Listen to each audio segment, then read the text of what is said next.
Bersama saya sekali lagi Haziq Azri di rancangan bersama keluarga Mak Jaya. Mana Mak Jaya? Itu dia Mak Jaya bersama isteri tercintanya Mastura binti Mak Yek.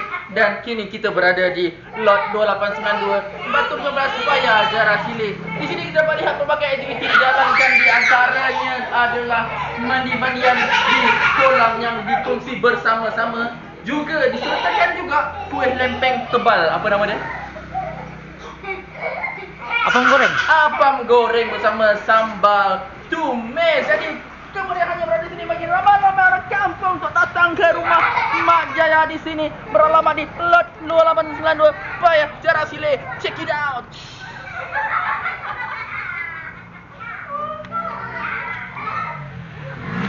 Payment.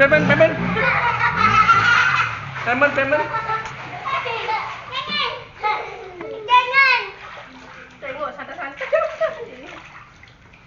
Mana basikal Fairah tu lah? Ni eh? Bukan. Kat dalam. Kau buat apa? Orang dewasa boleh naik tak? Kau dia? Tak tahu. Dalam Saya pakcik kot. Saya adik. Apa ni kan dengan air-air apa lagi dengan mandi kan? Tadi kat rumah, biasa kan bawa satu je baju. Dia bawa dua. Cakap banyaknya.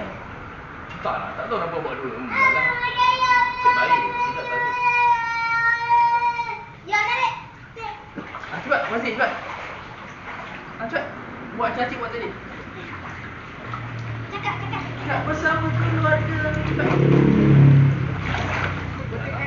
Kau ambil gambar. Betul yang tak ada apa? Tak ada perasaan. Mungkin tak ada perasaan. Mungkin tak ada perasaan. Seronok ke tak seronok? Baju tu lah. Orang tengah muka dia. Baju tu lah. Nampak air dia keruh. Tak apa. Air sabun. Nak Pakai tengok lah. sabun lah. Oh, Tak ada tengok apa-apa, dah. tak apa. Tengok dah wajib ni. Adik. Adik tak boleh baring ni. Ya Allah. Wajib. Itu dah sikit. Tengok dengan Hai.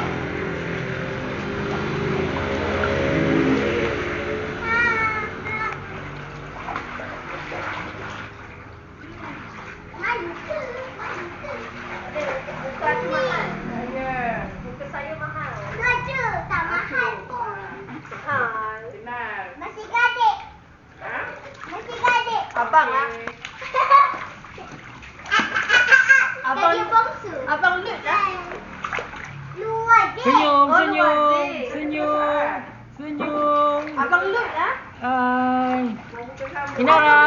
Abang Lut. Hari lu Oh, Aziz. nak baring. Ya Allah, adik. Biar, peace. Adik tak boleh baring. Lepas ni. Hai. Jom.